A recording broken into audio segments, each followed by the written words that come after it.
I'm David Griffin. It's the 6th of February 2018 and I'm here at Queen's Park, Chesterfield, talking to Geoff Miller. Geoff. We're moving on now to a year that was it was Eddie's last year, so there was a certain degree of sadness around the place that he was going, but he went out in a bit of style. We didn't quite finish with a trophy, which was disappointing, but 78 we did reach a Lord's final, your first ever Lord's final. And we got Peter Kirsten had arrived that summer. What do you remember of that run to because we'd never even qualified for the Benson's quarter-final out of the group ever before, and yet we won every game on the way to the final. We were just positive. I remember just the positivity of the whole kind of run. You know what? We've got one-day cricket sussed. You know, we had a plan of attack. We stuck to that plan of attack, and it worked. And we got people who were responsible for certain jobs, and they took those jobs on, and it was obviously on the odd occasion somebody's job failed, but the rest of it, you know, the ones, you know, bowling wise, if somebody wasn't going so well, the others took it over and did that much better. So yeah, it's interesting if you look at the gold awards through that 6 games run to the final. Borrington got one, Cartwright got one, Barlow got the big players were doing the jobs, but also the lesser lights, if you like, with the greatest respect, the non-international were also doing that. So if we can fast forward to the final then, it's your first... I think we need to fast forward to the semi-final. I think we played Warwickshire? Warwickshire at Derby over 2 days. Was it 2 days? Yes, as was the quarter-final. I remember Eddie Barlow, because it got close, didn't it? Oh yes. And I remember Eddie Barlow saying, because Bob Willis came in, and I don't know how many runs they wanted, and I remember him saying, do you know anything about Willis? I said, well, if he comes off, he hits it, opens the face, and it goes down there, well in the air, backward point. He said, we'll get off down there then. So I went off down there, and 2 balls later, boom, I had to run around about 10 yards and caught the catch.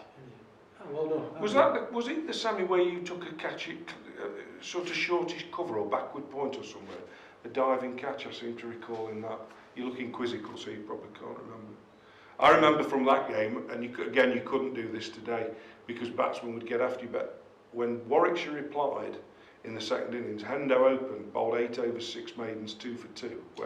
When Eddie rested him, I mean, it's staggering when you think they got Jameson and Amos and people like that at the top of the order. But it was in a different era. So we're off to Lords. So it's you've played at Lords, obviously. But you're now in a final. First time since '69. Which most people can't remember anyway, because there's no one left apart from Bob that would have played in the '69 final. So what was that? Kent. What was that like? Yeah, Kent. They're a better side than us, because they were. When I say better side than us, they're more consistent than us, and they got more match-winning players. We had created something and a method of playing that was successful, but they, on their day, had a lot of match-winning players, and I think we batted first, and we just didn't hack it. Whether it was the big occasion or what it was, I'm not sure, but we just didn't get enough runs, even with our bowling attack and knowing what we're doing to put them under pressure, because they got so many good players. You know, Bob Woolmer was playing then. Asif Iqbal was playing then, and well, they got Mike Diness, Luckhurst. They got some good, real good players. So they had a quality side, and we just didn't get enough runs to put them under pressure. And Bob actually told us the story, Bob Taylor, of how he and Eddie both dropped Woolmer off consecutive balls off Hendo after tea. The 2 safest hands we've ever seen on they did. You did right. And they dropped them both times. So what was there a sense of, I mean, obviously you're a sportsman, you're ambitious, you want to win, but was there a sense of, well, we've got this far, but there's more to come?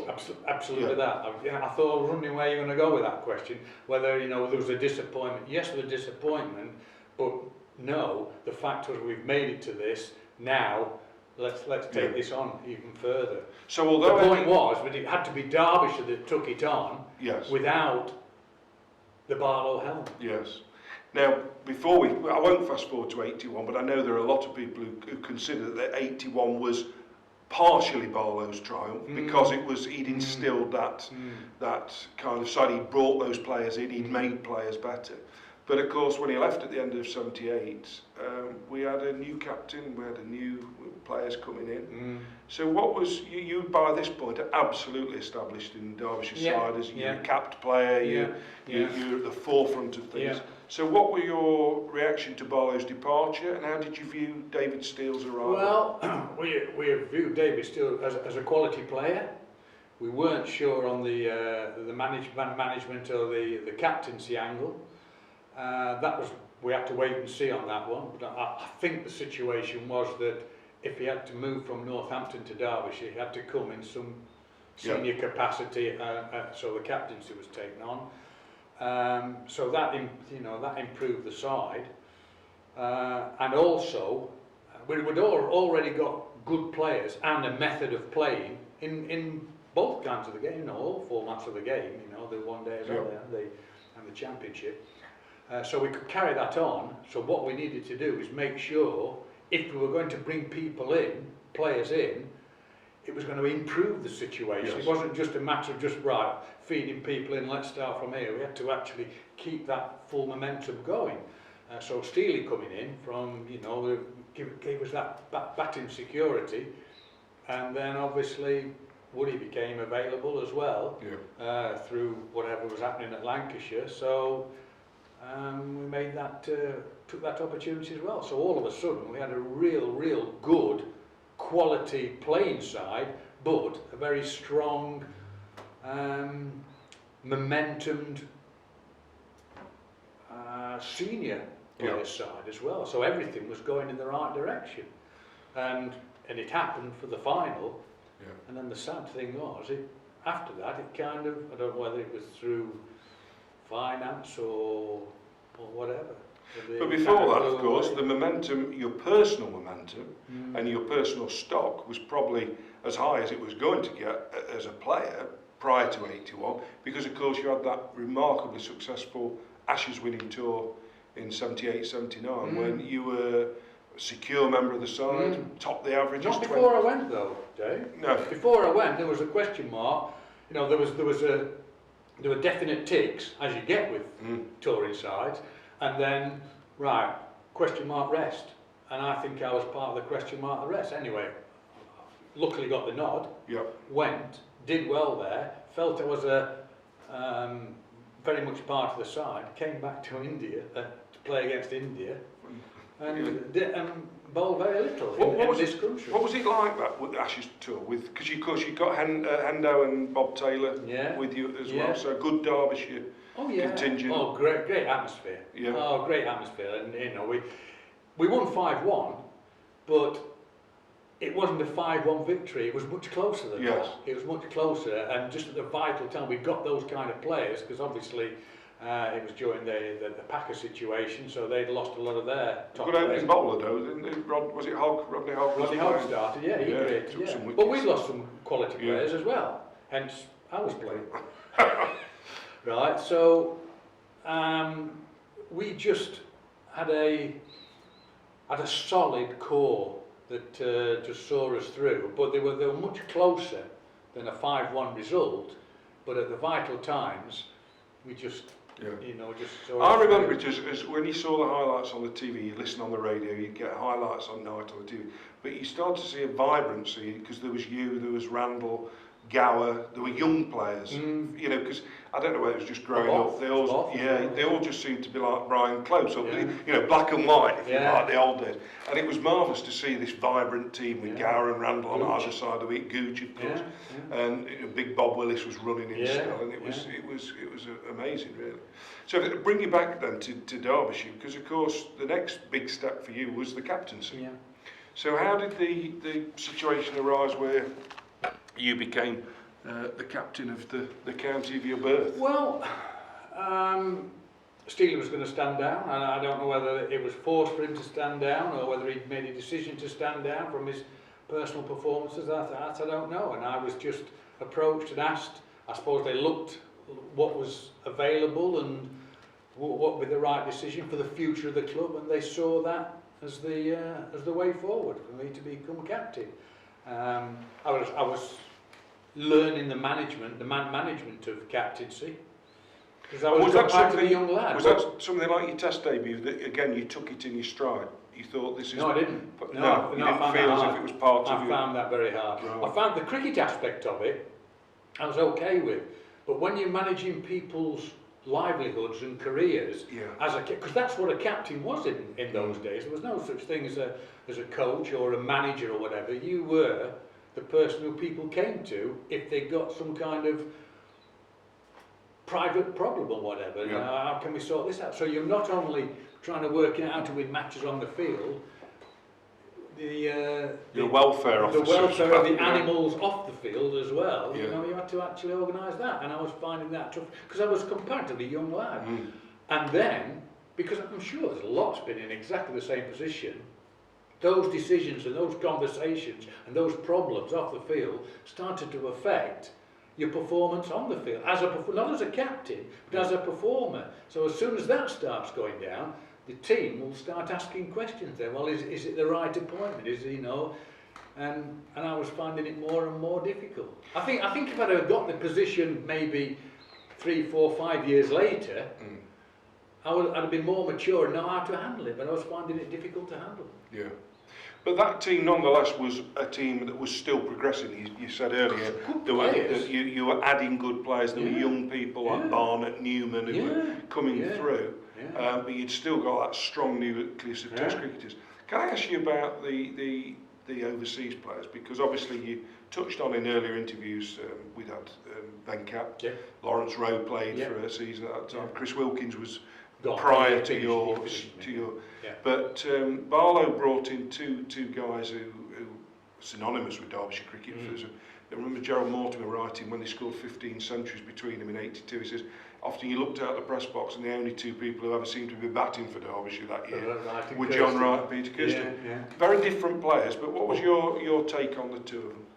Quality players, both real quality players. John Wright, brave, determined, superb, and you know, had limitations. He would admit he got limitations, but he could play to the full amount, and you know, he was passionate and determined to be successful. Kersey was just a natural player, you know, natural hand. He could have been a quality rugby player. He got an injury, didn't he? So he could have been an international rugby player, but he was lightning quick. But he just had natural hands, and so they gelled together brilliantly, and we were quite happy to sit in the pavilion and just watch them score run after run after run. But they were superb, and they were good in the changing room as well, which mattered. I remember them as well, outstanding fielders. They were really good ground fielders in the deep. They were quite remarkable. I remember playing a game here. We played against Yorkshire here, and Boyks hit it to mid-wicket, and Kersey was at wide mid-on. And he's run at the ball, right? And Boyks was called, yes, coming, as he known. Yes, coming. I can't remember who the non-striker was.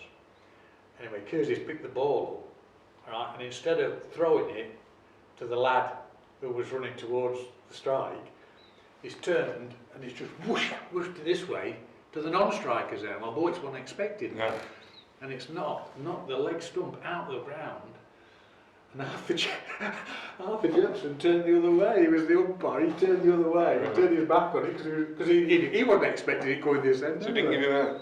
He just stuck his finger up behind him and said, just told him to keep on running. It was brilliant. It was brilliant fielding, and that was Kersey, and he got this reputation throughout the country. So nobody took any liberties with Kersey.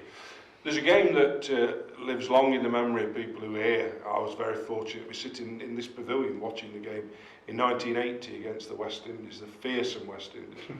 And I've heard all sorts of stories about what the pitch was supposed to be like and what it ended up being like. But you captained Derbyshire in that tour game. What are your recollections of that? Well, that game? We were going to play, we'd got Dallas Meyer and myself, spin-wise. And at that time, I can't remember who the sponsors were, but West Indies were on to win a goodly amount of money for winning all the county championship games as well as the test match. So if they won all the county championship games, they were on a winner. So, and they'd won every game coming up to this. And I said, well, our strength, we're going to leave such and such out. I've got endo, but if we leave a couple of seamers out, we'll play 2 spinners and just have a brown wicket, you know, and, and it might be responsive to spin. And that will, you know, give us a, you know, we might be able to cope with them like that. Anyway, it was a late delayed start, so the covers were on. So we couldn't see what the pitch was like. Anyway, they took the covers off eventually. Clive had sent Michael Holding, and they were all up on the bank up there, doing some bit of training. And he got, I don't know, Junadine and Padmore, Albert Padmore. He used to whistle when he ran into the ball. Padmore. They were all, you know, ready to play. Clive seen it as the colour. He's got you two on the bank, and he's whistled them down and said, "Come on, you're playing." And it was green. It was green and hard. God, yeah. And we've got Mike Hendrick, quality bowler, and Barry Wood opening the bowling for us because we were going to play spinners. Yep. Clive, I was captain. Clive won the toss, put us in, and we were smack righty. In the end, got 90 on. He was absolutely brilliant. You know, but they were just rolling us out. And at lunchtime, I can't remember the score at lunchtime. Put your anorak coat on and you'll be able to see what it is. But I remember going to the secretary and saying, "I've got a problem here." "You know, what's your problem?" I said, "Well, I'm thinking of declaring." "At lunchtime?" "Yeah, it's dangerous out there for our lads." You can't do that anyway. We didn't in the end.